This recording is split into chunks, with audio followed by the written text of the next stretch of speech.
Doug MPA back with another video. So I'm continuing my Women Who Regret Their Student Loan series. You guys all seem to really like these on my channel. I did a super cut of compilations 1 through 8. I'm gonna leave a link to that in the description. And I got 3 more cases of women who regret their student loan debt. And like I say at the beginning of all my videos, guys, a woman's debt should be a disqualifier for consideration for a serious relationship or marriage, guys. Women own 70% of the student loan debt. Guys, don't let women make their debt your problem. Okay? So let's get into this first one. Before I do that, like the video, subscribe to the channel. I really appreciate it. It shows you support me and what I'm doing over here. And let's get into this first one. Let's go. I owe $303,000 in student loans. Let's go over with $303,906. So she's an orthodontist, according to her TikTok.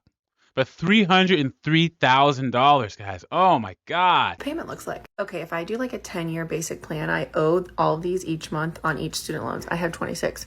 So it's 205, 40. 26 different student loans, guys. 7, 26, 261, 254. The list goes on. But I'm going to do the income-based repayment plan, but I'm not always going to do this. But right now it makes the most sense. I think this is based on my tax return from like 2 years ago. I don't know. Also could be wrong. I'm waiting to figure it out.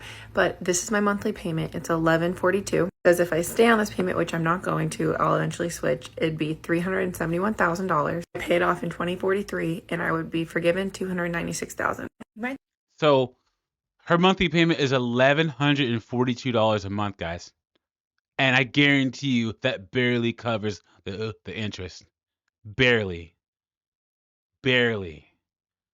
These women, I don't know what they're thinking when they get into all this debt, guys. And I've said this on other compilations. Imagine you go out with a girl a couple of times, you have a good time, you're getting to know her, and then she brings up her debt and she says $303,000, guys. Get up and walk away. You might think it's great to be forgiven $296,000. It's not. You have to pay taxes on it. So interest starts back tomorrow. I obviously was late planning everything, so I'll let you guys know what my final monthly payment is. Let me know if you have questions. She's cooked. She's cooked, guys.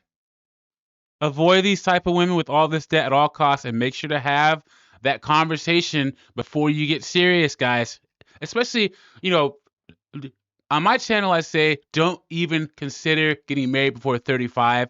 But after 35, you have to start having a conversation with women about their debt before you get serious with them, guys. Stay vigilant. Okay, case number 2. Let's look into what this girl has to say. Right off the bat, how I paid off $100,000 of student loan debt. Let's go. I actually paid off just over $100,000 of student loan debt. But first, let's give her a round of applause. You know, good job with that. She paid it off. What I didn't expect from paying that off is how much mentally and emotionally that was going to stir up for me. My college experience was really traumatic. And when I paid it off, the debt, it just brought back all of these memories that I have been unpacking. My whole experience leading up to going to college was really anxiety inducing because I was doing something that I hadn't seen done before. And while I had a lot of encouragement, I didn't necessarily have guidance. I was largely navigating that process on my own. Which is how you ended up $100,000 in student loan debt. And guys, I guarantee you, I'll have to do a little further research, but she has a degree in what are the 6 useless degrees I always say on my channel, guys. You ready? Let's go through them. Psychology, sociology, social work, criminal justice, some kind of studies degree, so gender studies, Asian studies, African American studies, and communications. I guarantee you she has one of those 6. In terms of the things to get into college, figuring out how to pay for college. It was a lot of like, you got it, you're smart, you got it. But that's for women though, guys. Women are encouraged. Oh, you go, girl, go to college. You're gonna get a job where you're gonna save the world. You're gonna be so important. And Doug MPA is black, so I can say in the black community, no other group of women are handed this myth of importance like black women. You're gonna make $1 million with a social work degree, or you're gonna get a business administration degree or a psychology degree, and you're gonna help the community and change the world. No, you're not, ladies. You're not. One of the biggest differences between men and women. A lot of us guys, we are under no illusion that we are going to be anything more than finding a job to be able to provide for ourselves and a family, and that's it. Women are the ones who hold this delusion of grandeur.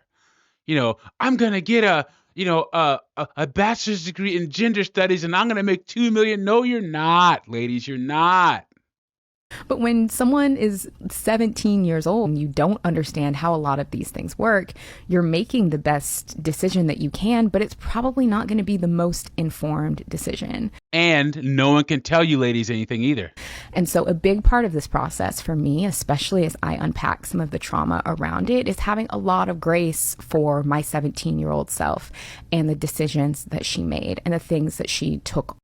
So I'm going to say one last thing about this. I have a nephew. He just turned 18, graduated high school, great kid. He didn't go to college.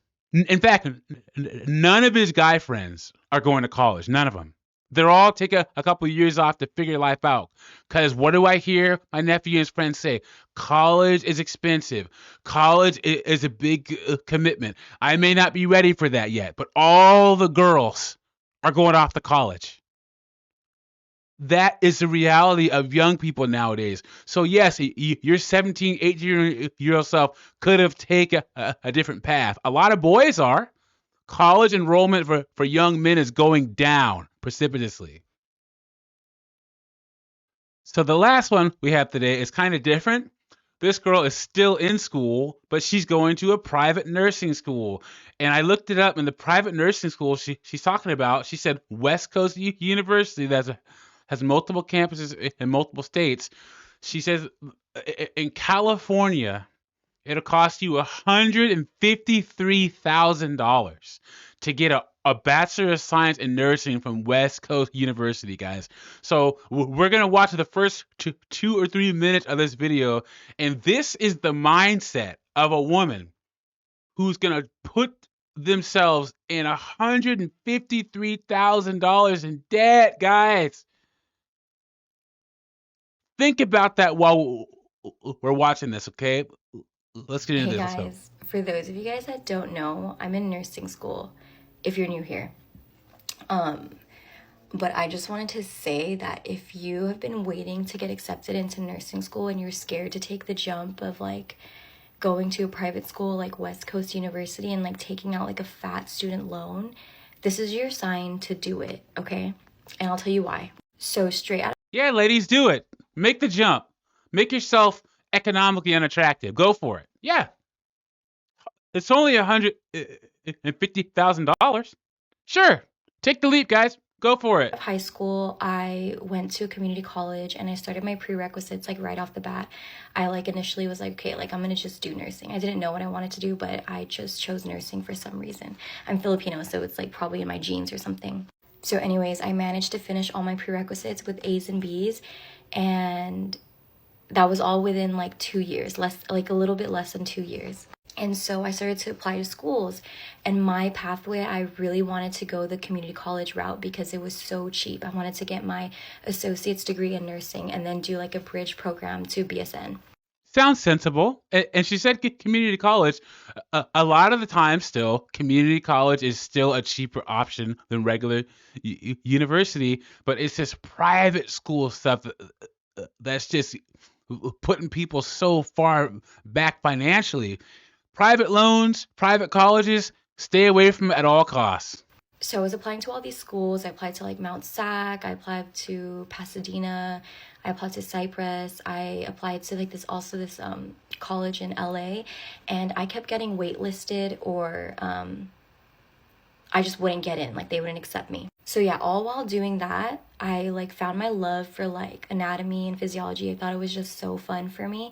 So I was like, hey, like maybe I do want to do nursing. And then my mom died, and I was like, okay, yeah, like I really do want to do nursing. Like I love nursing, live, laugh, love nursing. And so during COVID around 2020, Yeah, so during COVID around 2020, I decided I want to go to EMT school. So I went to EMT school. I did an accelerated program, got my certificate. I got my first job at this like small ambulance company. Okay, she was an EMT, and EMTs make decent money, not a lot of money, but let's see how she ended up at a private nursing school. And then I did COVID testing for like about a month. I like racked up some money from there, and then I started like working as an EMT. And I started to fall in love with like just being like a healthcare person, you know. I loved it so much and I felt like I got so much experience. And all during that time, I was like applying to school still, and I would still get like declined. I had like hella hours from being an EMT, and I felt like my reason for nursing school, it was like good. Like I had like personal statements and it was like amazing, I felt like. But that still wasn't enough. And I also had like a 3.5 GPA, which is like pretty good. I can say I have a friend that lives in Tucson, Arizona, and she's been trying to she's trying to do a career change in her 40s, and she's been trying to get into nursing school in Tucson, Phoenix, all over Arizona, and she can't get in. She said that the University of Arizona Tucson has a 5-year wait list for the nursing program. 5 years. So, of course, they built a private nursing school in Tucson, and now that has a wait list. But it's not like amazing. Like people have like 4.0s, you know? So all during this time, my dad's like, just go to West Coast, like just go private, take out the loan. And Your dad's an idiot. I'm like terrified to take out a loan. I was so scared. I'm like, oh my God, like I'm gonna have to pay so much money just to go to nursing school. I was like, that's gonna make me feel like I don't deserve to go to nursing school because I didn't get accepted. You know what I mean? So last year, I like just decided, I was like, hey, like my last like decline Declaration. or rejection letter, I was like, Oh, hey, you know what? Like, I kind of just need to like do this because I just need to go to West Coast because I'm like losing time. And I had like the perfect timeline. Like, I finished my prerequisites in 2 years. I was like, okay, like if I get accepted, I'll literally be a nurse at 21 years old. So I decided to just go to West Coast. I took so she's gonna be $150,000 in debt at 21 years old, guys. Ah! got a loan, a big loan. I only pay the interest during school, so you already know like when I graduate and I become a nurse, I'm gonna have such high payments. But I've asked so many people like around me that like have gone to West Coast or like they've gone that route and they've taken out like big ass student loans.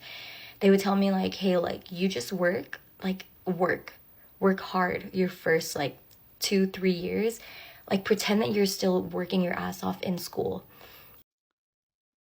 The biggest problem with what she's talking about, guys, is women feel entitled to a lifestyle when they start making money. So a lot of nurses, I've covered other stories of, this one lady was a lawyer and she moved back home with her parents and started practicing law and paid off her $240,000 in student loan debt in 2 years. But how many women are going to do that? What she's talking about, not a lot of women do that. Pulling back your lifestyle to pay off your debt, women? No way. Don't use your money for like other things. Like don't buy that car you wanted to buy, don't buy like a house, whatever. Like work and pay off your loan. It's not going to happen. As we're going to stop it here. Once again, guys, avoid women with all this debt. I implore you. Okay, it's hard enough as men as it is. Don't take on a woman with a bunch of debt, guys. Like the video, subscribe. I'll catch you on the next one.